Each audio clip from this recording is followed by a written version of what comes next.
James Coburn, Ben Johnson, Jan Michael Vincent, and Ian Bannon. Bite the Bullet, the great American adventure.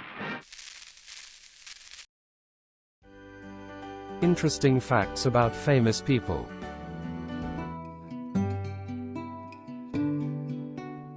More offbeat westerns. Never let it be said, I don't listen to my loyal viewers. Seems like this is a popular subject, so I have compiled a follow-up video based on the requests put forward by my fans. If you didn't see the first video, take a look in my channel. If you enjoyed this video, hit the notification button to get my new videos. If you want to check out my many other videos, head over to my channel. The link is in the description. Let's get into it, in no particular order.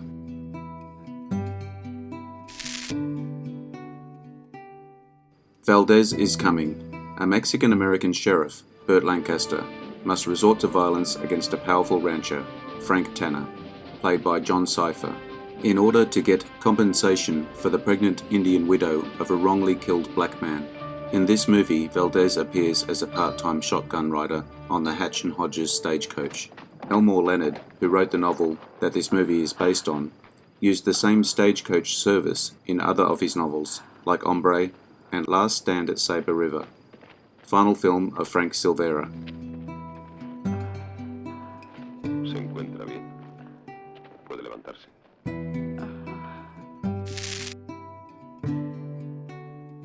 Dirty Dingus McGee. Icebreaker Dingus McGee is looking for a gold train when he comes upon old acquaintance Hock Birdsill on stage to San Francisco, California, and robs him of his money. Hock goes to the nearby town of Yerkes Hole, where Belle Knops is both mayor and bordello madam. She appoints Hock town sheriff and tries to get him to stir up the Indians so the soldiers at the nearby fort, the main customers, won't go to Little Bighorn. Dingus tries to stir up more trouble and gets involved with the pale, baby-talking Indian Anna.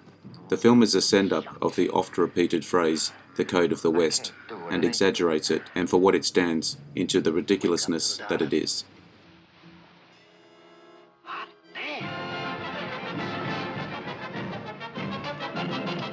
Every time I take my pants off, you come at me with a gun. Little Big Man. Jack Crabb is 121 years old as the film begins. A collector of oral histories asks him about his past. He recounts being captured and raised by Indians, becoming a gunslinger, marrying an Indian, watching her killed by General George Armstrong Custer, and becoming a scout for him at Little Bighorn. In order to get the raspy voice of 121-year-old Jack, Dustin Hoffman sat in his dressing room and screamed at the top of his lungs for an hour. Chief Dan George became the first Native American to receive an Academy Award nomination for acting. Because they are strange. They do not seem to know where the center of the earth is. We must have a war on these cowards and teach. The Man Who Loved Cat Dancing. It's the frontier of the American West. Shortly after being released from prison, where he was serving a sentence for murder, Jay Grobart leads a band of 3 other men, Dawes, Billy Bowen, and an Indian named Charlie Bent. In robbing a train of its Wells Fargo cargo of $100,000 in their escape from the scene, they are forced out of circumstance to take along a young woman against her will, who is travelling by herself on horseback, Mrs. Willard Crocker, Catherine, who they can tell is wealthy. Although they do not let her go, she vows that she will not tell the authorities about them as she, like them, is running away. The investigator for Wells Fargo has a posse of men on their trail. That posse includes Willard Crocker, a mining executive. Lapchance allows Crocker to come along, despite having the feeling that he is not solely looking out for his wife's best interest.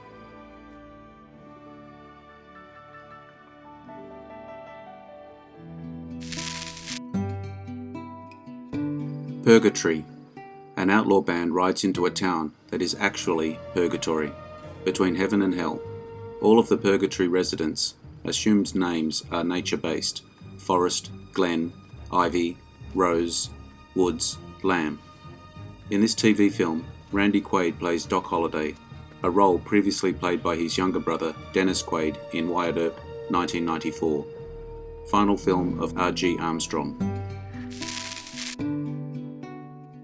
From noon till 3. On the way to commit a bank robbery, a gang of outlaws calls in at a remote house in order to steal a horse. The house is owned by Amanda, a beautiful young widow who catches the eye of gang member Graham Dorsey. Instead of riding on, Dorsey stays to wait the gang's return and spends 3 hours with Amanda. The robbery goes wrong and Dorsey rides off to rescue his fellow gang members, or so Amanda thinks. The movie was a rare instance where the author of a novel, Frank D. Gilroy, directed the film adaptation of his book, the 13th of 18 collaborations of husband and wife actors Charles Bronson and Jill Ireland, though the film was actually their 11th star teaming. Kid Blue. Bickford Wayner, an apparently naive young man from Fort Worth, arrives in the tiny Texas town of Dimebox and takes on a variety of menial jobs. He's befriended by Reese Ford and his wife Molly, but before long Molly has seduced Bickford. Only with the arrival of Bickford's former girlfriend, Janet Conforto, is it revealed that Bickford is actually the notorious train robber, Kid Blue.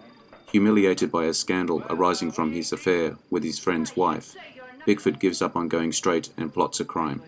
During filming, Warren Oates would repeatedly invite co-stars Ben Johnson and Peter Boyle to his trailer for a 3-course meal made up of magic mushrooms on toast, dexedrine in brandy, and vanilla LSD.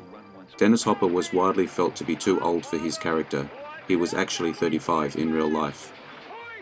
He was one step ahead of the Posse and 100 years ahead of his time.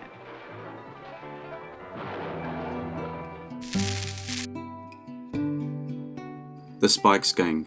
In the Old West, impressionable teenagers Will, Les, and Todd find an injured bank robber who asks for their help. At first, the boys are scared and reluctant to help, afraid of getting into trouble with the law and their parents. Robert Beatty, despite being credited as the sheriff, is nowhere to be seen. This is the second film in which Charles Martin Smith and Ron Howard appear together. They co-starred in American Graffiti, 1973, the year prior. The extremely low holsters worn by the 3 boys are so unauthentic to the period as to be downright silly.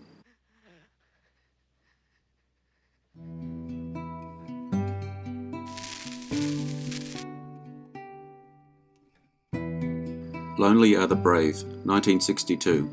In order to free his best friend, Paul Bondi, from jail, cowboy Jack Burns gets himself imprisoned, only to find out that Bondi does not want to escape. Thus Burns breaks out on his own and is afterwards being chased in the mountains by Sheriff Johnson with a helicopter and jeeps. After Kirk Douglas read The Brave Cowboy by Edward Abbey, he purchased the rights to it and gave the project to his friend, Dalton Trumbo. Douglas said Trumbo's screenplay was perfect, the best he had ever read, and he didn't change one word of it.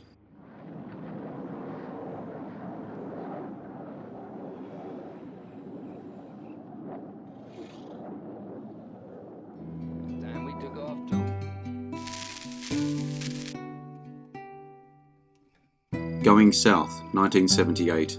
Henry Lloyd Moon is a third-rate outlaw in the late 1860s, a convicted bank robber, horse thief, and cattle thief. He is sentenced to be hanged in Longhorn, Texas, to the glee of the locals who gather to watch his execution. A local ordinance dictates that a man condemned of any crime other than murder may be freed if a lady will marry him and take responsibility for his good behaviour. Well aware of the ordinance, many of the townswomen scrutinise Moon as he mounts the gallows. I've got a good feeling about him, Andrew. The boy's a veteran. He deserves a second chance. Where is she? Lawrence! Lawrence!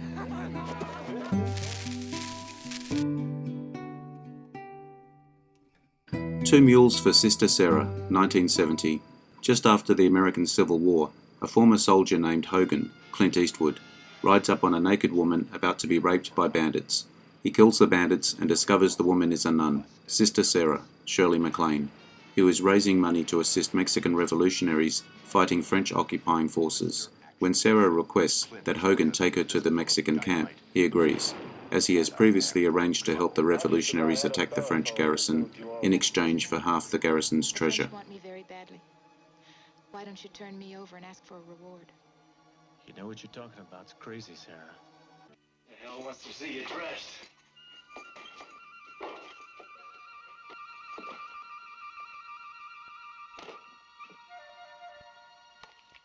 The least you can do is take off your hat. I haven't got time for that. A movie that's crazy one moment. Barbarosa, a 1982 American Western film starring Willie Nelson and Gary Busey as a young cowboy on the run from the law who partners with a famous bandito and learns about life from him. One of the best overlooked westerns. It is a tale of betrayal, vendetta, honor, and dignity. Barbarosa was the first American-made film by noted Australian director Fred Skepsey. Willie Nelson had read only 2 pages of the film's screenplay when he decided he wanted to do the movie. Nelson exclaimed, "I want to be this guy, Barbarosa." You know who I am? I know who you are.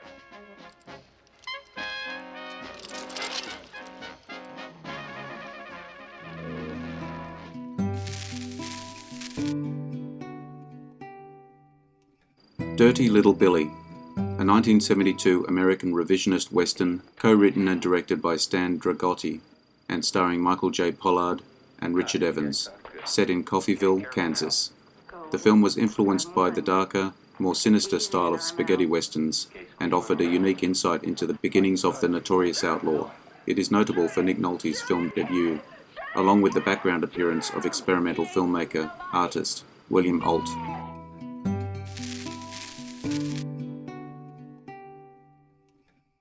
Bite the Bullet, a 1975 western written, produced and directed by Richard Brooks and starring Gene Hackman, Candice Bergman and James Coburn, with Ian Bannon, Jan Michael Vincent, Ben Johnson and Dabney Coleman in supporting roles.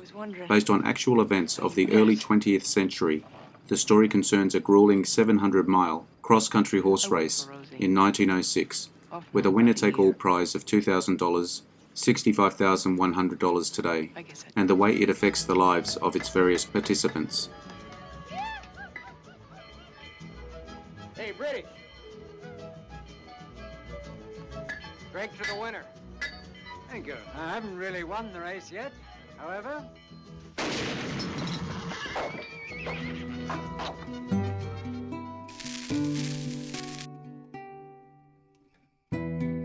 Posse, a 1975 revisionist western in Technicolor and Panavision, produced and directed by Kirk Douglas, who also starred. The plot centers on a US Marshal with political ambitions, leading an elite posse in pursuit of a notorious train robber to further his political career. The film premiered in New York City on June 4, 1975, and in June the same year in Berlin at the 25th Berlin International Film Festival, where Douglas was nominated for the Golden Bear. This movie was the first role for James Stacey, following his 1973 motorcycle accident in which he was hit by a truck driver, resulting in the loss of his left arm and left leg. Kirk Douglas created the role especially for Stacey. You know what I regret most? Was killing that sheriff out there in the street. Because, mister, that should have been you.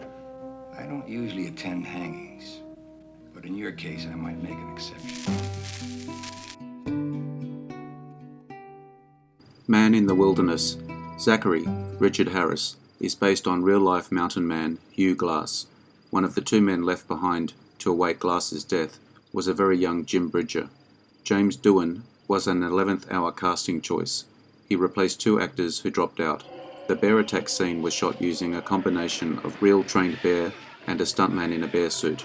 This film is often mistakenly thought to be a sequel to A Man Called Horse, 1970, due to Richard Harris starring in both films within a year of one another, and the similarities that both films' storylines share. I want 2 men to stay behind and bury him.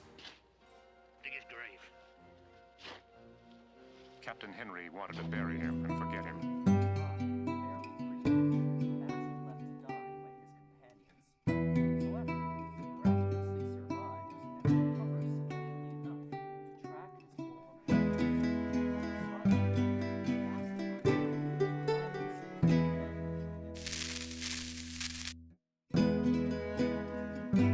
I hope you enjoyed the video. Let me know what you think in the comments.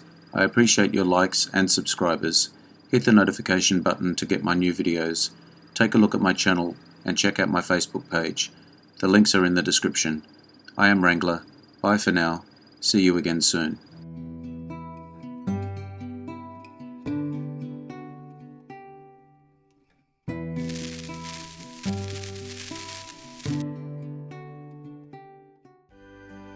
Interesting facts about famous people.